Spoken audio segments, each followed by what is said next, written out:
Hello everyone, welcome back to this live book reading session. So yeah,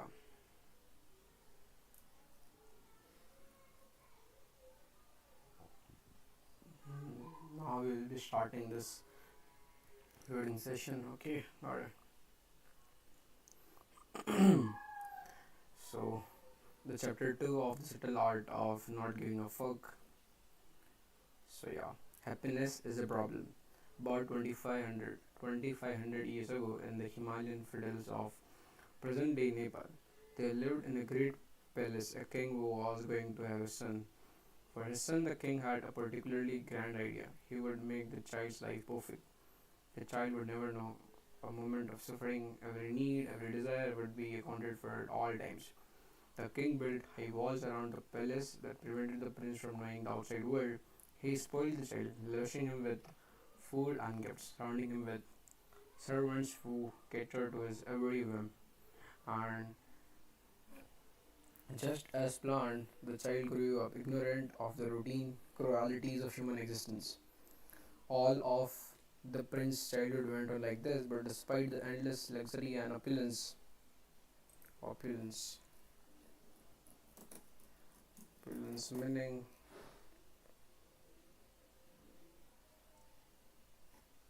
okay, luxury and this all shit,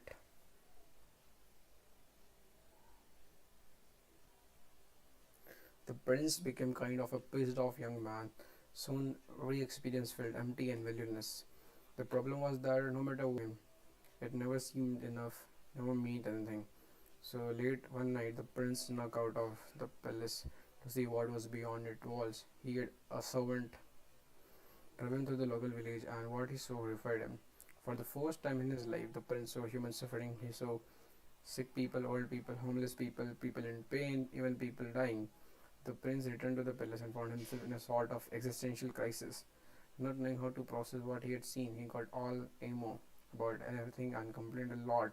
And as it's so typical of young men, the prince ended up blaming his father for the very things his father had tried to do for him. It was the riches the prince thought that had made him so miserable that seemed so meaningless. He decided to run away. But the prince was more like his father than he knew. He had he had grand idea too. He wouldn't just run away, he would give up his royalty, his family and all of his possessions and live in the streets, sleeping in dirt like an animal. There he would starve himself, torture himself and beg for scraps of food from strangers for the rest of his life. The next night the prince snuck out of the palace again. This time they would return. For years he lived as a bum, a discarded and forgotten remnant of society, dog shit kicked to the bottom of the social totem pole. And as planned, the prince suffered greatly. He suffered through disease, hunger, pain, loneliness, and decay. He confronted the brink of that itself, often limited to eating a single nut each day. A few years went by, then a few more, and then nothing happened. The prince began to notice that this life of suffering wasn't all that it was cracked up to be. It wasn't bringing him the insight he had desired. It wasn't revealing any deeper mystery of the world or its ultimate purpose. In fact, the prince came to know what the rest of us have always kind of known, that suffering totally sucks. And it's not necessarily that meaningful either. As with being rich, there is no value in suffering when it's done without purpose. And soon the prince came to the conclusion that his grand idea, like his father's, was in fact a fucking terrible idea, and he should probably go do something else instead. Totally confused, the prince cleaned himself up and went and found a big tree near a river. He decided that he would sit under the tree and not get up until he came up with another grand idea.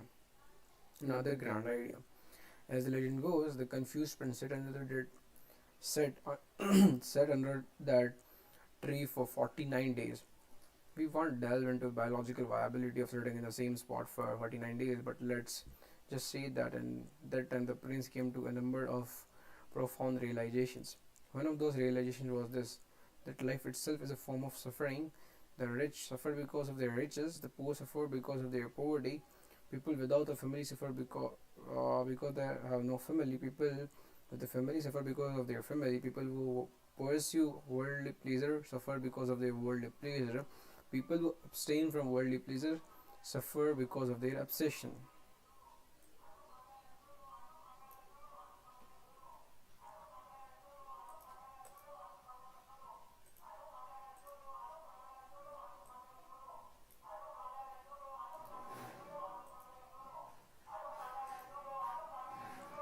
This isn't to say that all suffering is equal.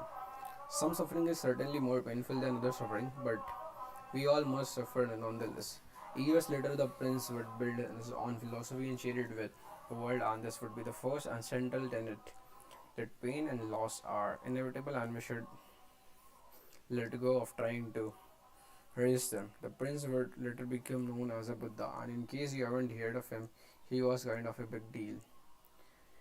There is a premise that underlies a lot of our assumptions and beliefs. The premise is that happiness is algorithmic. It that it can be worked for and earned and achieved as if it were getting accepted to law school or building a really complicated Lego set. If I achieve X, then I can be happy. If I look like Y, then I can be happy.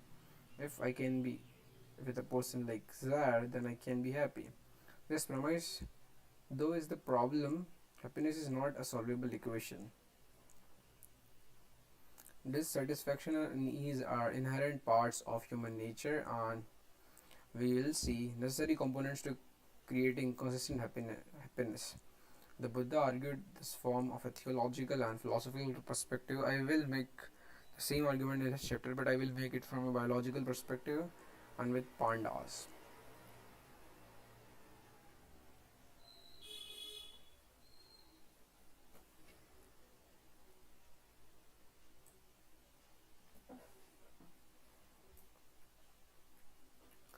If I could invent a superhero, I would invent one called Disappointment Panda. He'd wear a cheesy eye mask and the shirt with a giant capital T on it. That was that was way too small for his big panda belly. And his superpower would be to tell people harsh truth about themselves that they needed to hear but didn't want to accept. He would go door to door like a Bible salesman and ring doorbells and say things like, "Sure, making a lot of money makes you feel good, but it won't make your kids love you."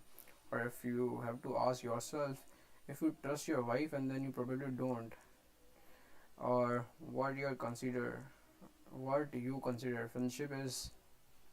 friendship is really just your constant attempts to impress people. Then he tell the homeowner to have a nice day and saunter on down to the next house, saunter on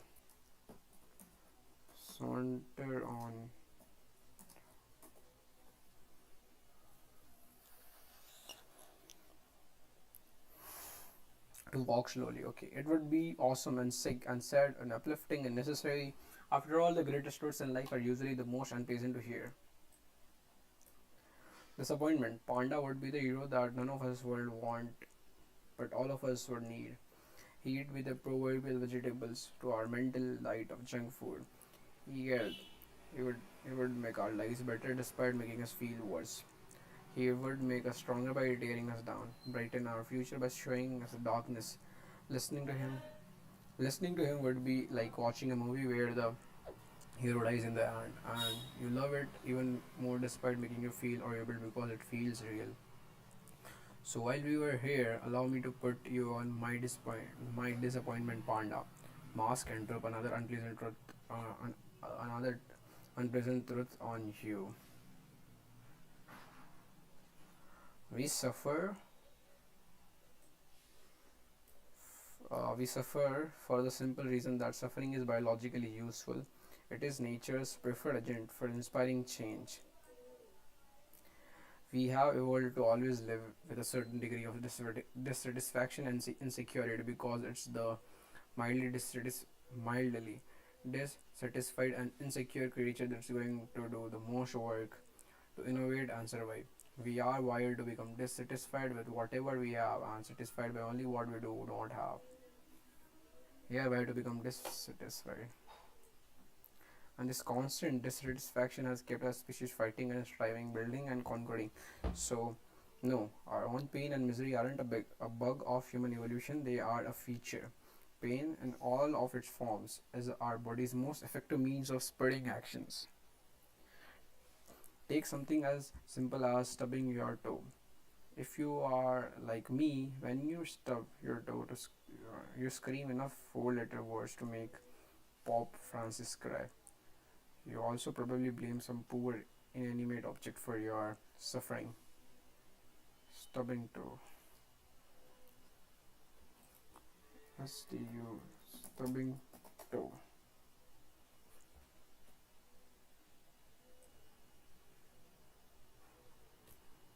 painful stubbing, okay, stupid double. Or you say, or maybe you can go so far as to question your entire interior design philosophy based on your throbbing foot. What kind of idiot puts a table there anyway? Seriously. But I digress. That horrible stub to induce pain, the one you and I and the Pope had so much, exists for an important reason. Physical pain is a product of our nervous system, a feedback mechanism to give us a sense of our own physical proportions, where we can and cannot move and what we can touch and cannot touch. When we exceed those limits, our nervous system duly punishes us to make sure that we pay attention and never do it again. And this pain, as much as we hate it, is useful. Pain is what teaches us what to pay attention and to when we are young or careless. It helps show us what good for us versus what's bad for us, and it helps understand and adhere to our own limits, not to walk around near hot stoves or stick metal objects into electrical sockets. Therefore, it's not always beneficial to avoid pain and seek pleasure, since pain can at times be life or that important to our well-being. But pain is not merely physical, as anyone who has had to sit through the first Star Wars prequel can tell you. We humans are capable of experiencing acute psychological pain as well. In fact, research has found that our brains don't register much difference between physical pain and psychological pain. So when I tell you that my first girlfriend cheating on me and leaving me felt like having a ice pick slowly inserted into a center of my heart, that's because well it hurt so much I might as well have had a ice pick slowly inserted into the center of my heart. Like physical pain or psychological pain is an indication of something out of equilibrium. Some limitation has been exceeded, and I like our physical pain or psychological pain is not necessarily always bad or even undesirable. In some cases, experiencing emotional or psychological pain can be healthy or necessary, just like stubbing our toe teaches us to walk into fewer tables. The emotional pain of rejection or failure teaches us to making the same mistakes. Okay,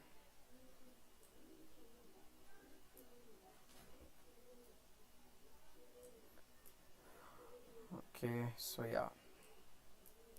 And this is what's so dangerous about a society that coddles itself more and more from the inevitable discomforts of life. Coddles. CODDLs. To treat someone with too much care. Society coddles itself more and more from inevitable discomforts of life. We lose the benefits of experiencing doses of pain, healthy doses of pain, a loss that disconnects us from the reality of world around us. You may salivate at the you may salivate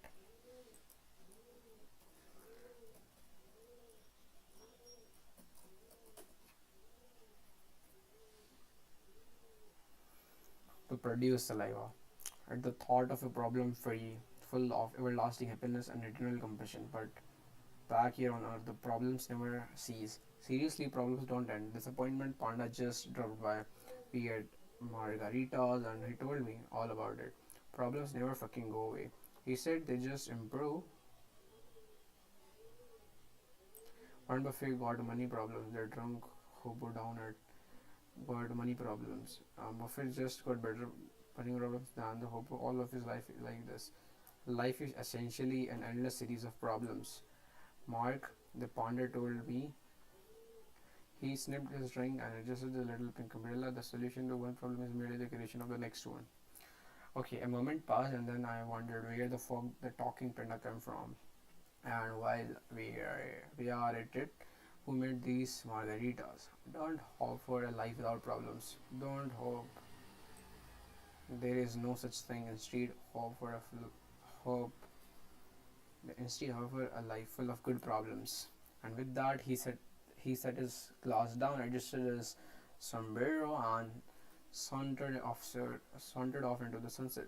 Happiness comes from solving problems. Problems are constant in life. When you solve your healthy problems by buying a gym membership, you create new problems like having to get up early to get up to the gym on time, sweating like a method of for 30 minutes on an elliptical, then getting showered and changed work for so you don't stink up the whole office. When you solve your problems of not spending enough time with your partner by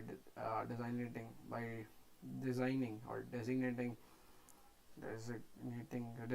date night, you generate new problems such as figuring out what to do every Wednesday that you both won't hate, making sure you have enough money for nice dinners, discovering the chemistry and spark you to feel you're lost in the logistics of fucking in a small bathtub filled with too many bubbles. Problems never stop. They merely get exchanged or upgraded. Happiness comes from solving problems. The keyword is solving. If you are avoiding your problems or feel like you don't have any problem, then you are going to make yourself miserable. Oh, this is the way. If you feel like you have problems that you can't solve, you will likewise make yourself miserable. The secret source is solving of the problems, not having problems in the first place. To be happy, we need something to solve. And happiness is therefore a form of action. It's an activity, not something that is passively bestowed upon you, not something that you magically discovered in a top 10 article on the Huffington Post. Okay.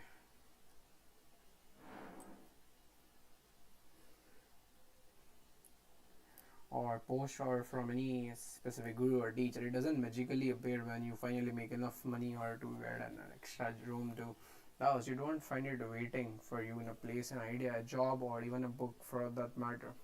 Happiness is a constant work in progress.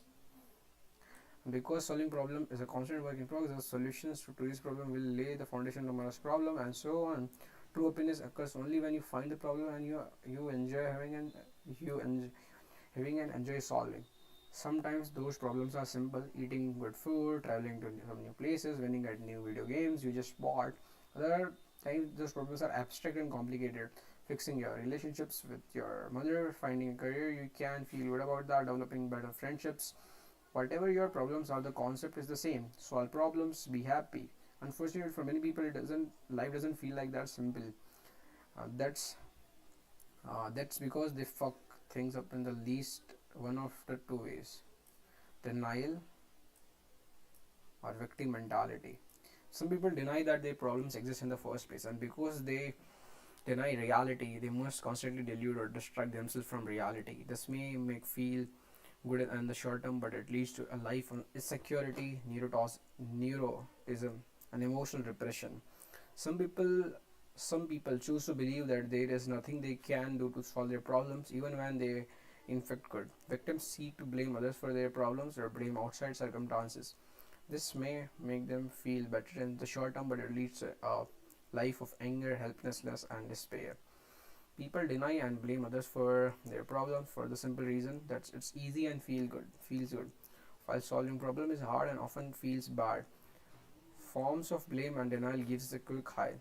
They are a way to temporarily escape our problem, and that escape can provide us a quick rush that makes us feel better. Highs comes in many forms, whatever its substance like alcohol or more righteous that comes from blaming others or the thrill of some new risky adventure. Highs are shallow and unproductive ways to go about one's life. Much of the self-help world is predicated on peddling highs to people rather than solving legitimate problems. Many self-help gurus teach you new form of denial, pump you up with exercises that feel good in the short term while ignoring the underlying issues. Remember, nobody who is actually happy has to stand in front of a mirror and tell himself that he is happy.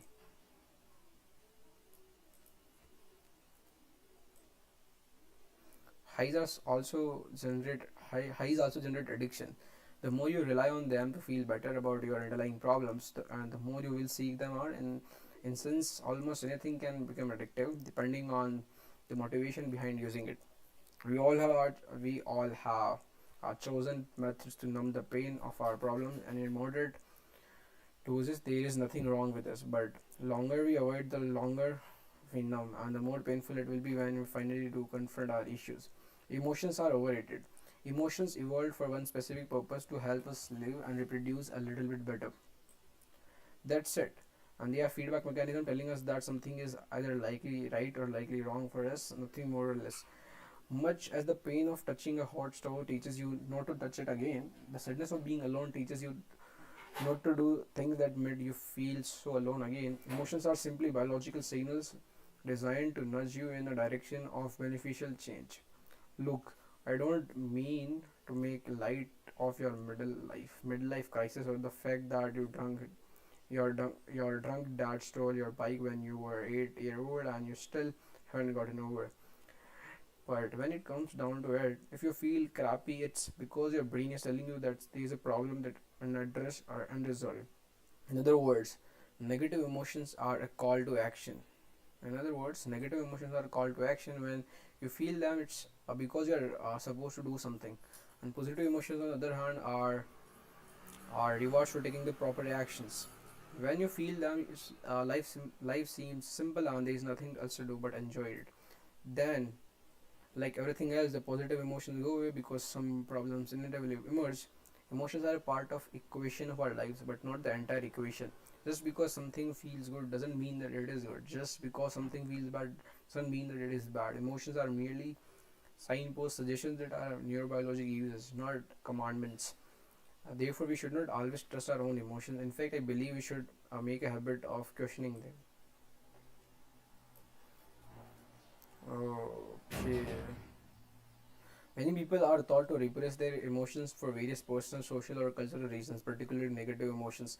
Sadly, to deny one's negative emotions is to deny many of the feedback mechanisms that help a person solve problems.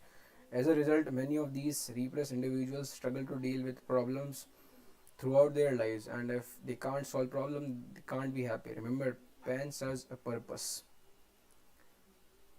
But then there are those people who over identify with emotions. Everything is justified for no other reason that they felt it. Oh, I broke your windshield, but I was really mad. I couldn't help it. Or I dropped out of school or moved to Alaska just because I felt it right. Decision making based on emotional intuitions without the aid of reason to keep it in line pretty much always sucks. You know who bases their entire lives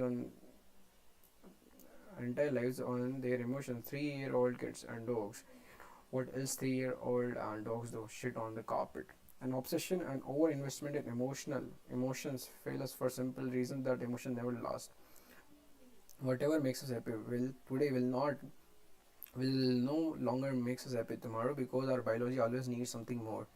A fixation on happiness inevitably amounts to a never ending pursuit of something else: a new house, a new relationships, another child, another pay raise, and despite all of our sweat and strain, we end up feeling similar to how we started and inadequate. Psychologists sometimes refer to this concept as a hedonic treadmill. The idea we are always working hard to change our life situation, but we actually never feel very different. This is why our problems are recursive and unavoidable. And the person you marry is the person you fight with. The house you buy is the house you repair. The dream job you take is the job you stress over. Everything comes with inherent sacrifice. Whatever makes us feel good also inevitably makes us feel bad. What we gain is also what we lose. So what creates our positive experiences will define our negative experiences. And this is a difficult pill to swallow. We like the idea that there is some form of ultimate happiness that can be attained. We like the idea that we can eliminate all our suffering permanently.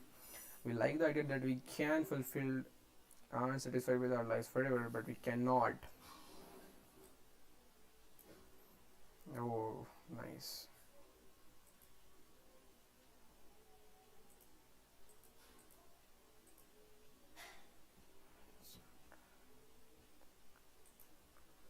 So yeah,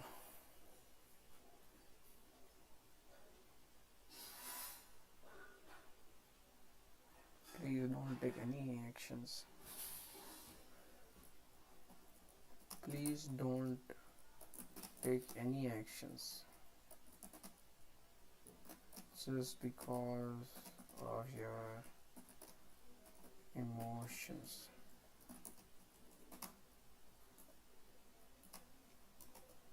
Do proper reasoning, proper reasoning, and use your intellect and mind to make decisions. To make decisions.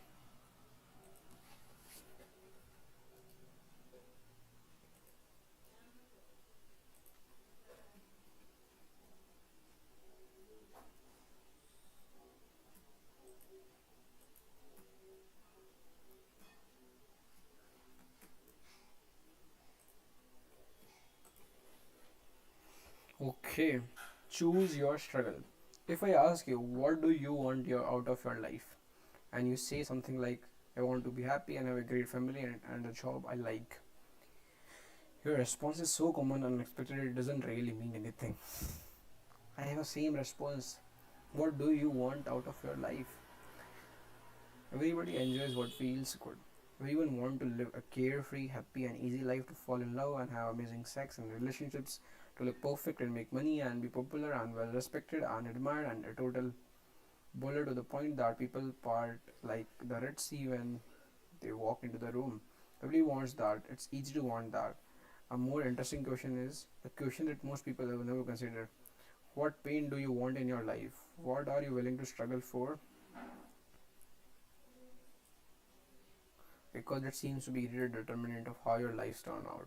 For example, most people want to get the corner office and make a boatload of money, but no, not many people want to suffer through 60 hours work weeks, long commutes, obnoxious paperwork, and arbitrary corporate hierarchies to escape the confines of an infinite cubicle hell.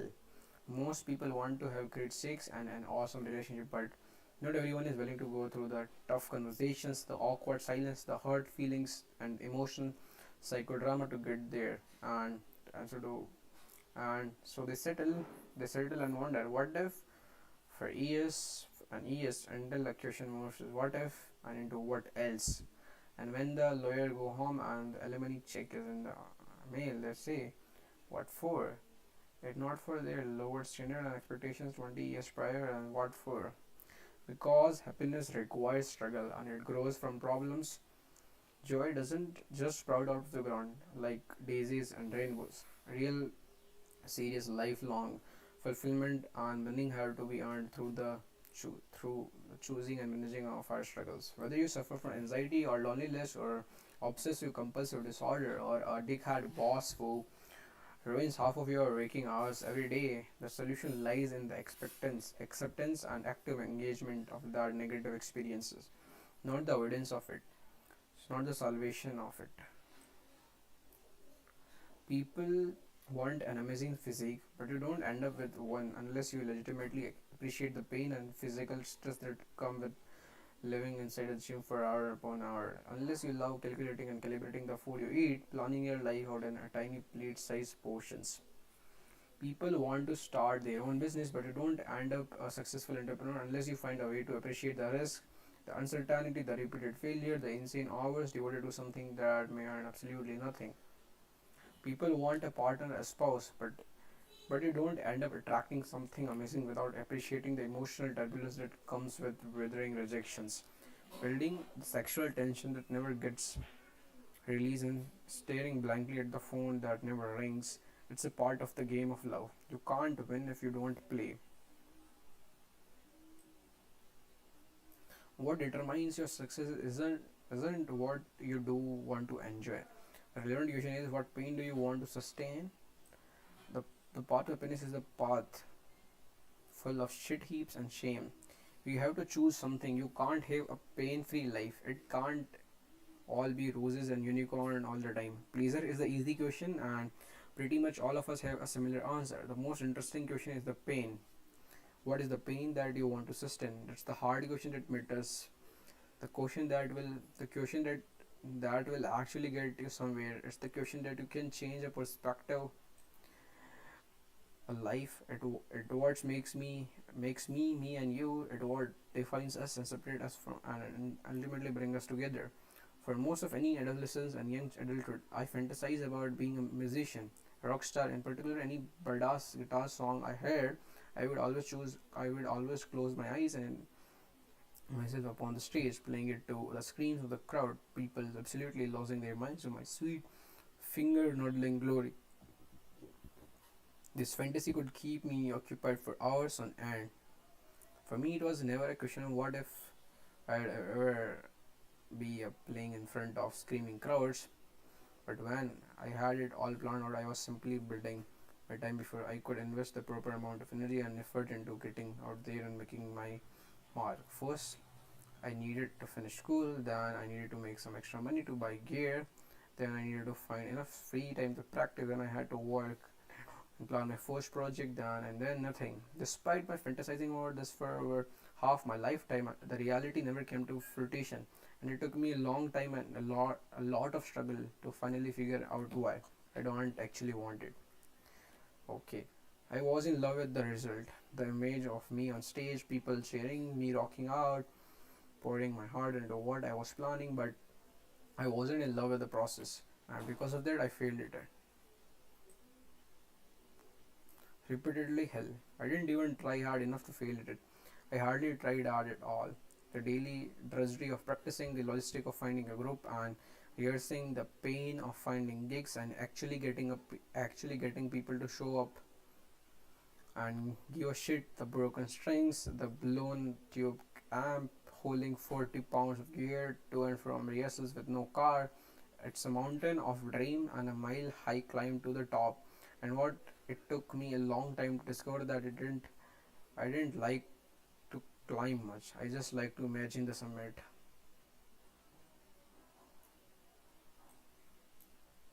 The common culture narratives would tell me that I somehow failed myself, that I am a quitter or a loser, that I just didn't have it. I just didn't have it, and that I gave up on my dream, and that maybe I let myself succumb on to the pressures of society. But the truth is far less interesting than any of these explanations. The truth is, I thought I wanted something, but it turns out I didn't. End of story. I wanted the reward and not the struggle. I wanted the result. I wanted the result and not the process. I was in love with. I was in love with not the fight, but only for the victory. And life doesn't work that way. Who you who you are is defined by what you are willing to struggle for. People who enjoy the struggles of a gym are the ones who run triathlons and have chiseled abs and can bench press a small house. People who enjoy long work weeks can and the politics of ladder and are the one who fly to the top of it. People who enjoy the stresses and uncertainties of starving artist lifestyle are ultimately the one who live it and make it. Okay.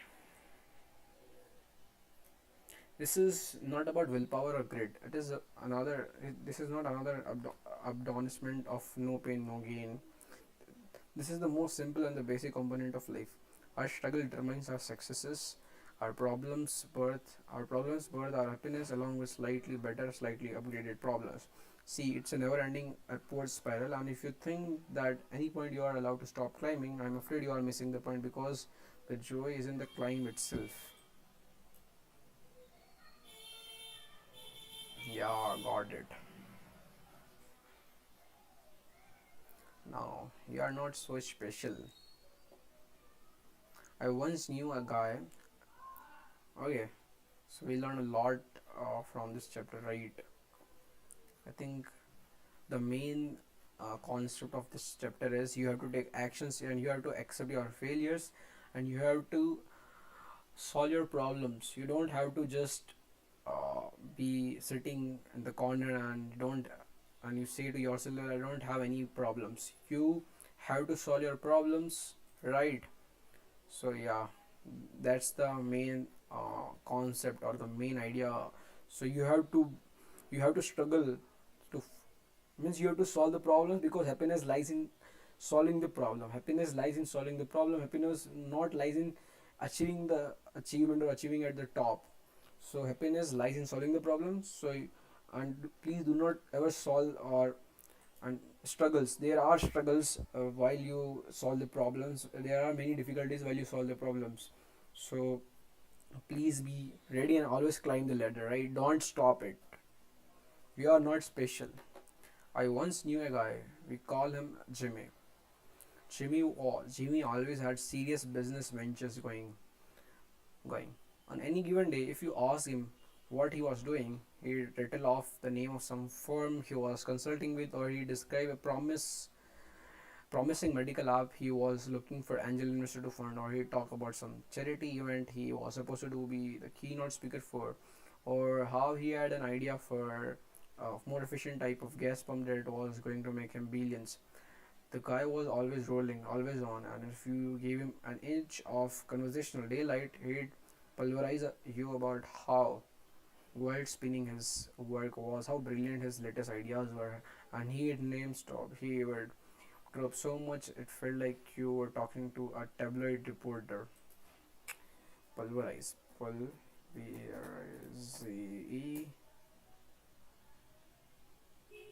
To crush something into very small pieces. Okay. Jimmy was all positivity all the time, always pushing himself, always working an angel, a real go-getter, whatever the fuck that means. The catch was that Jimmy was also a total deadbeat, all talk and no walk. Stoned a majority of the time and spending as much money in bar and fine restaurants as he did on his business ideas. Jimmy was a professional leech,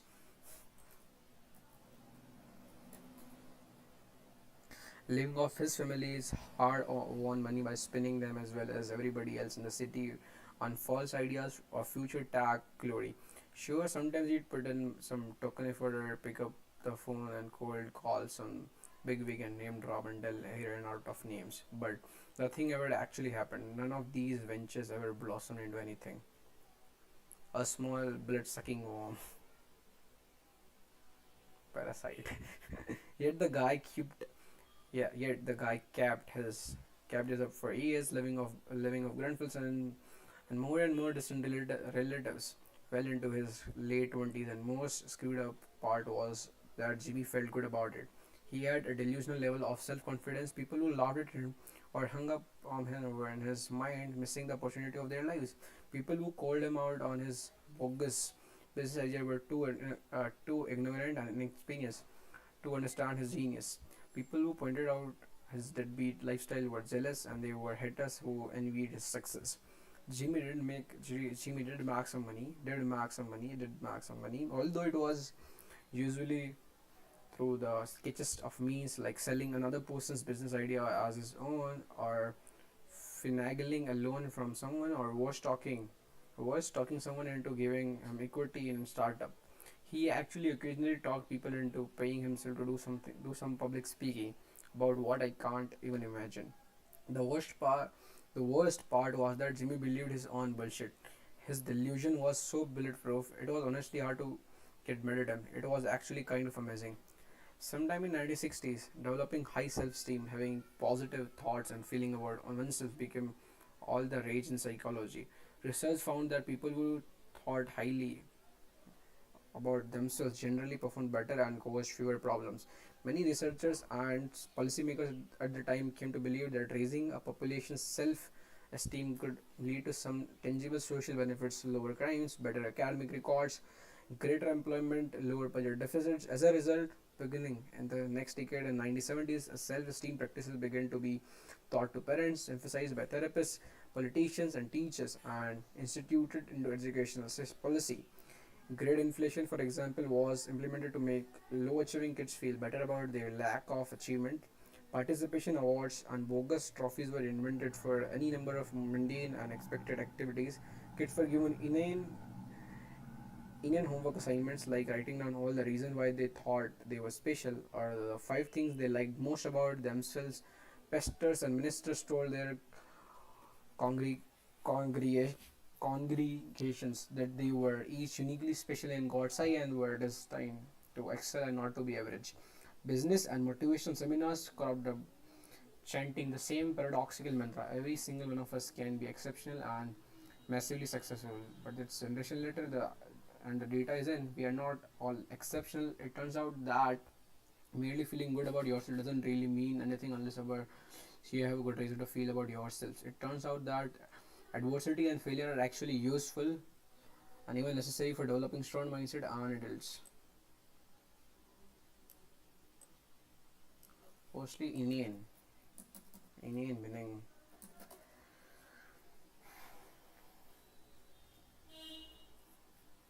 Okay, very silly.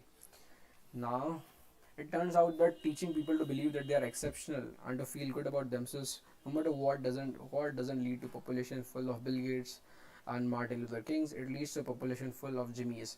Jimmy, the delusional startup founder. Jimmy was smoked pot every day and had no real marketable skills other than talking himself up and believing it. Jimmy, the type of guy who yelled at his business partner for being immature and then maxed out of the company credit card at Lee Bernardin, trying to impress some Russian model. Jimmy was quickly running out of aunts and uncles who could loan him more money. Yes, that confident, high self-esteem Jimmy, the Jimmy who spent so much time talking about how good he was at that he forgot to actually do something. The problem with the self-esteem movement is that it measured self-esteem by how positively people felt about themselves, but a true and accurate measurement of one's self-esteem is how people feel about the negative aspects of themselves. If a person like Jimmy feels absolutely fucking great 99.9% of the time, despite his life falling apart around him, then how can that be a valid metric for a successful and happy life? Jimmy is entitled that he feels as though he deserves good things without actually earning them. He believes that he should be able to reach without actually working for it. He believes he should be liked and well connected without actually helping anyone. He believes that he should have an amazing lifestyle without actually sacrificing anything. People like Jimmy become so fixated on feeling good about themselves that they manage to delude themselves into believing that they are accomplishing great things even when they are not. They believe that they are the brilliant presenter on the stage when actually they are making a fool of themselves. They believe they are successful startup founder when in fact they never had a successful venture. They call themselves life coaches and charges money to help others even though they are only 25-year-old and haven't actually accomplished anything substantial in their lives. Entitled people exude, exude a delusional degree of self-confidence. This confidence can be alluding to others, or at least for a little while. In some instances, the entitled person delusional level of confidence can become contagious and help the people around the entitled person feel more confident in themselves too. Despite all of Jimmy's shenanigans, I have to admit that it was fun hanging out with him. Sometimes you feel indestructible around him. Okay, firstly I need to exude alluring. Alluring means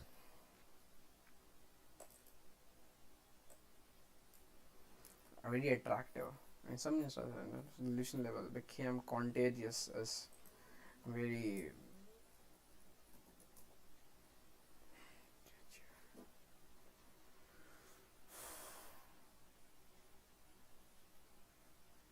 able to spread from one person to another. Okay, but the problem with entitlement is that it makes people need to feel good about themselves all the time, even at the expense of those around them.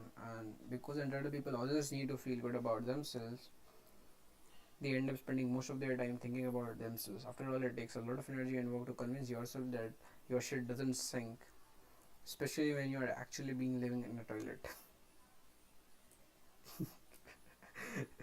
Once people had allowed the thought pattern to constantly constitute what happens around them as self aggrandizing, it's extremely hard to break them out of it. Any attempt to reason with them is seemingly simply another threat to their superiority by another person who can't handle how smart, talented, good looking, successful they are. Self greater, appear more preferred. Okay. Entitlement closes in upon itself in a kind of narcissistic bubble distorting anything and everything in such a way as to reinforce itself. People who feel entitled view every occurrence in their life as either an affirmation of or as a threat to their own greatness. And something good happen to if something good happen to them, it's because of some amazing feat they accomplish. If something bad happened to them, it's because somebody is jealous and trying to bring them down as a notch.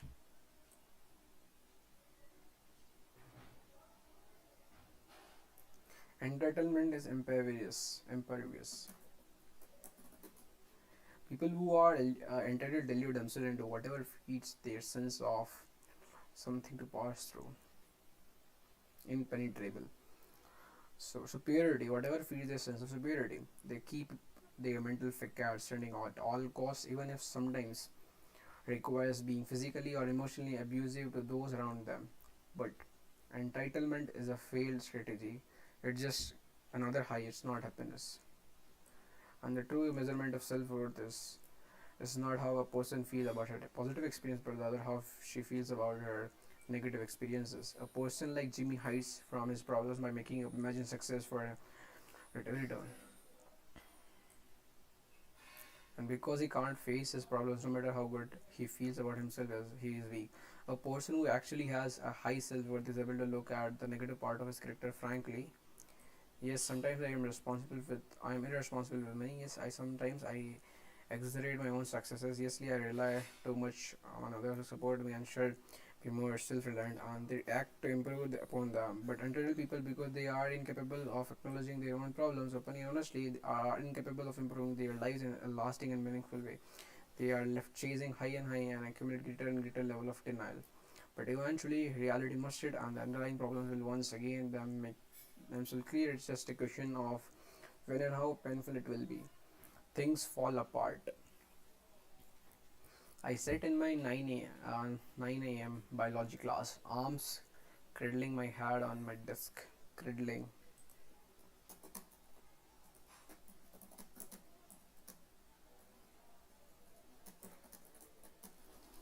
arms cradling my head on desk as I stared at the clock's second and making lap, each tick syncopated with teachers' drawings on about chromosomes and mitosis. Are gently holding, arms are gently holding or supporting their head, and as a protective or relaxed emotional way, holding my head in my arms. A knock came on the door. Mr. Prince, the school's assistant principal, stuck his head in. Excuse me for interrupting. Mark, can you step outside with me for a moment? Oh, bring your things with you. Strange, I thought kids get sent to the principal, but the principal really gets sent to them. I gathered my things and stepped out. The hallway was empty. Hundreds of beach lockers converged on the horizon. Mark, can you take me? Can you? Tec- can you? Tec- can you take me to your locker, please? Sure, I say, and slung myself down the hall. Baggy jeans and moppy hair and oversized Pandora t-shirt and all.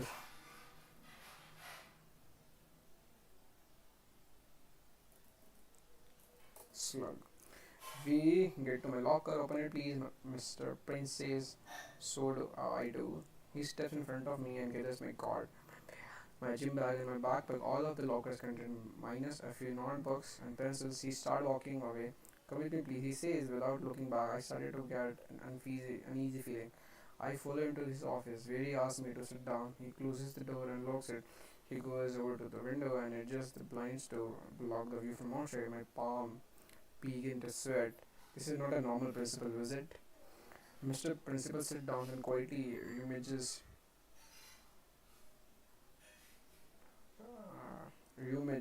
through my things, checking pockets and zipping zippers, shaking out my clothes and placing them on the floor. Without looking up at me, Mr. Prince asks, "Do you know what I am looking for, Mark?" Okay. No, I say drugs. The word shocks me into the nervous attention. Drugs, I stammer. What kind? He looks at me sternly.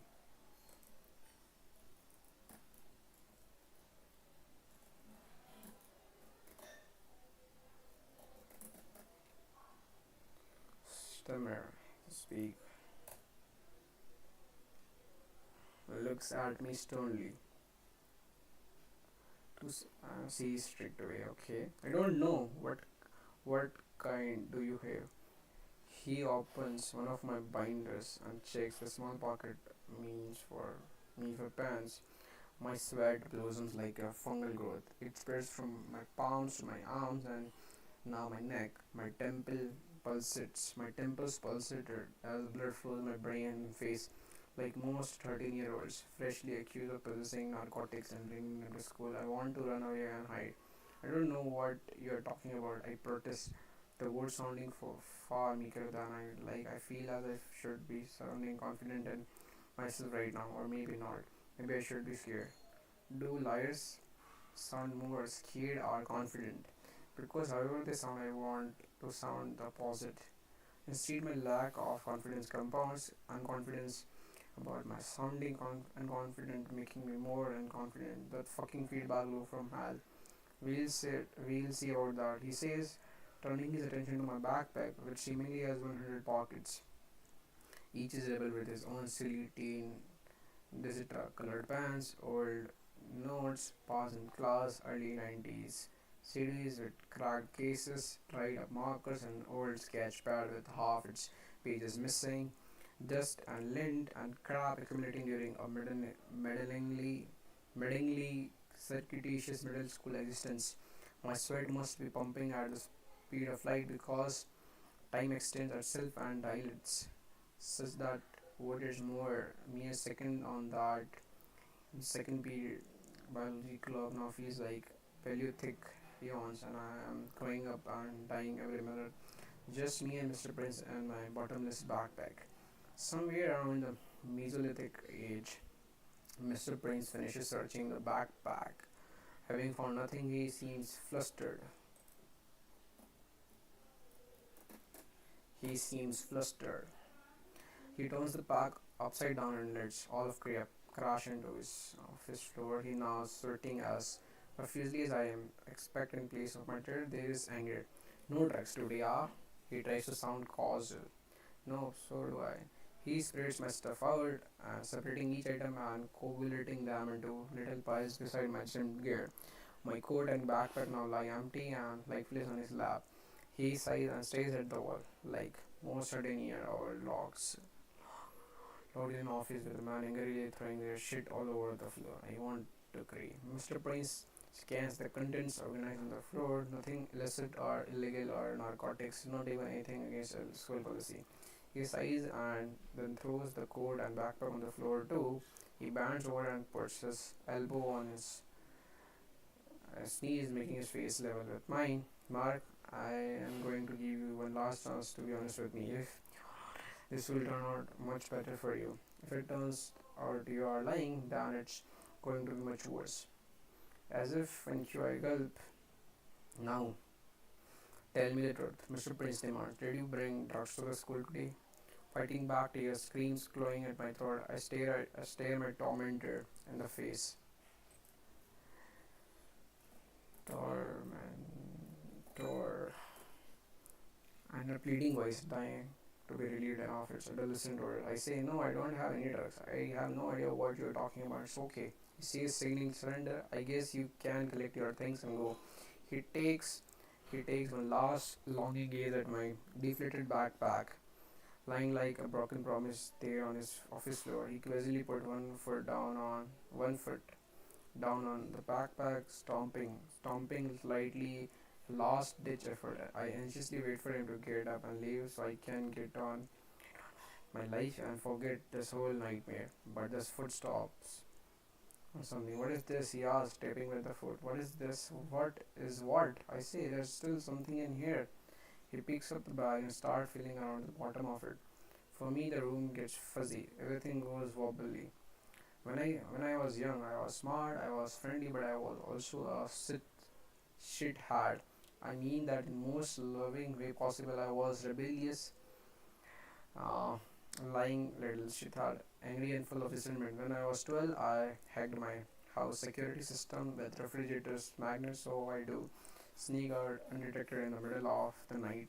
My friend and I would put his mom's car in neutral and push it into the street so we could drive around without waking her. I would write papers about abortion because I knew my English teacher was a hardcore conservative Christian. another friend and I stole a cigarette from his mom and sold them to kids behind the school. And I also cut a secret compartment into the bottom of my backpack to hide my marijuana. That was the same hidden compartment Mr. Prince found after stepping onto the tracks I was riding. I had been lying, and as promised, Mr. Prince didn't go easy on me. A few hours later, like most studying, we were handcuffed in the back of a police car. I thought my life was over and was kind of right in a way. My parents quarantined me at home. I was to have no friends for the foreseeable future, having been expelled from school. I was to be homeschooled for the rest of the year. My mom made me get a haircut throughout all of my Maryland Maryland mention and meticulous shirts, which for understanding was tend, tantamount to being sentenced to death by a lameness.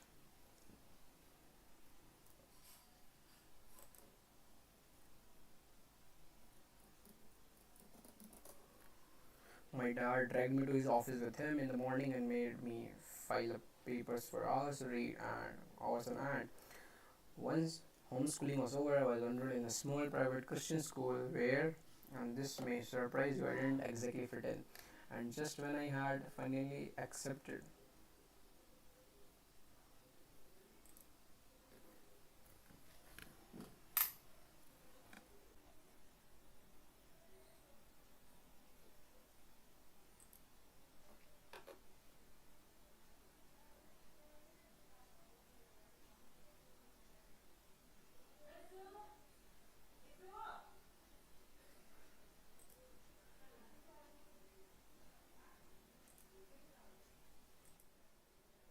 क्या हुआ? अरे हाँ रुको अभी.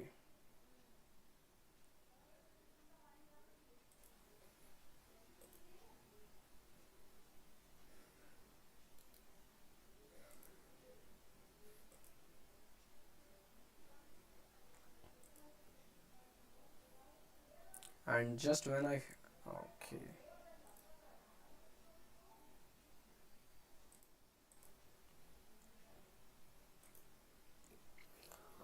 And just when I had finally cleaned up my act and turned in my assignments and learned the value of good clerical responsibility, my parents decided to get divorced. I tell you all of this only to point out that my adolescence sucked donkey balls. I lost all of my friends, my community, my legal rights, and my family within the span of about 9 months. My therapist in my 20s would later call this some real traumatic shit. I would spend the next decade and change working on unraveling it and becoming less of a self-absorbed entitled little prick, this little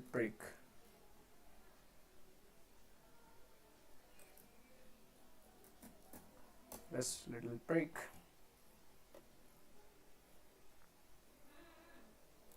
Little prick. The problem with my home life back then was not all of the horrible things that were said or done. Rather, it was all of the horrible things that needed to be said and done but weren't. My family stone was the way one buffer makes money or Jenna Jameson Fox or Jenna Jameson Fox. We are champions at it.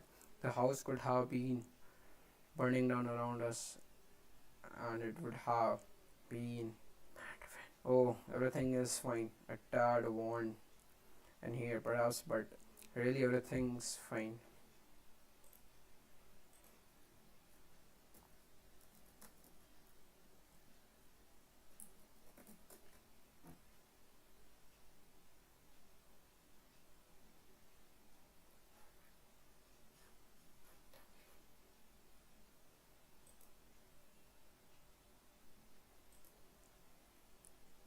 When my parents got divorced, there was no broken dishes, no slammed doors, no screaming arguments about who fucked who. Once they had reassured my brother and me that it wasn't our fault, we had a Q&A session. Yes, you read that right about the logistics of the new living arrangements. Not a tear was shed, not a voice was raised. The closest peek my brother and I got into our parents' unraveling emotional lives were hearing. Nobody cheated on anybody. That's nice. It was a tad one in the room, but really everything was fine. My parents are good people. I don't blame them for any of this, not anymore at least, and I love them very much. They have their own stories and their own journeys and their own problems, just as all parents do, and just as all of their parents do, and so on. And like all parents, my parents, with the best of intentions, impart some of their problems to me, as I probably will to my kids. When real traumatic shit like this happened in our lives, we begin to unconsciously feel as though we have problems that we are incapable of ever solving, and this assumed inability to solve our problems causes us to feel miserable and helpless. But it also causes something else to happen. If we have problems that are unsolvable or unconscious fears that we are either uniquely special or uniquely defective in some way, that we are somehow unlike everyone else, and that the rules must be different from us. Put simply, we become entitled. The pain from my adolescence led me down a road of entitlement that lasted through much of my early adulthood. Whereas Jimmy's entitlement played out in the business world where he pretended to be huge success. My entitlement played out in my relationships, particularly with women. My trauma had revolved around intimacy and acceptance, so I felt a constant need to overcompensate to prove to myself that I was loved and accepted at all times. And as a result, I soon to chasing women the same way a cocaine addict takes to a snowman made out of cocaine. I made sweet love to it and then promptly suffocated myself in it. I became a player, an immature, selfish, albeit sometimes charming player, and I strung up a long series of superficial and unhealthy relationships for better of a decade. It wasn't so much. It wasn't so much the sex I craved, although the sex was fun. It was the validation. I was wanted. I was loved for the first time since I could remember. I was worthy. My craving for validation quickly turned into a mental habit of self. Oh, and I felt entitled to say or do whatever I wanted, to break people's trust, to ignore people's hurting, and then justify it later with shitty half-ass apologies. While this period certainly had its moments of fun and excitement, and I met some wonderful women, my life was more or less a wreck the whole time. I was often unemployed, living on friends' couches with my mom, drinking way more than I should have been, alienating a number of friends, and when I did meet a woman I really liked, and my self-absorption quickly top top-loaded.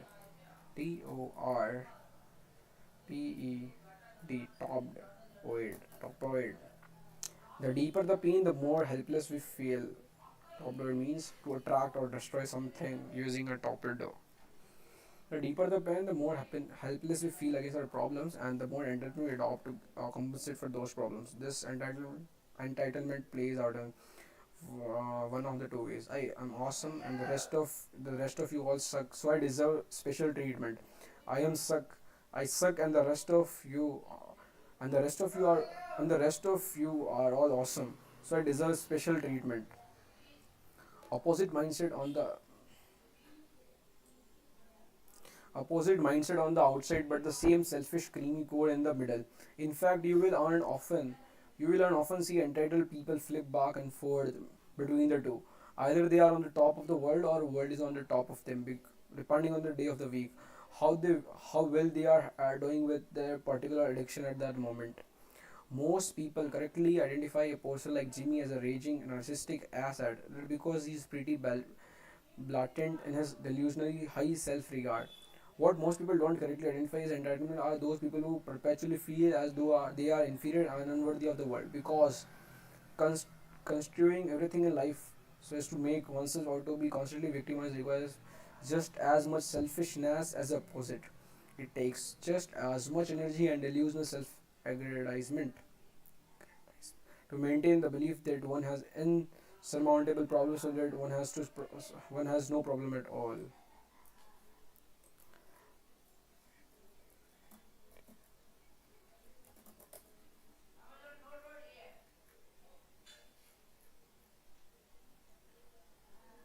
Okay, till this, yeah.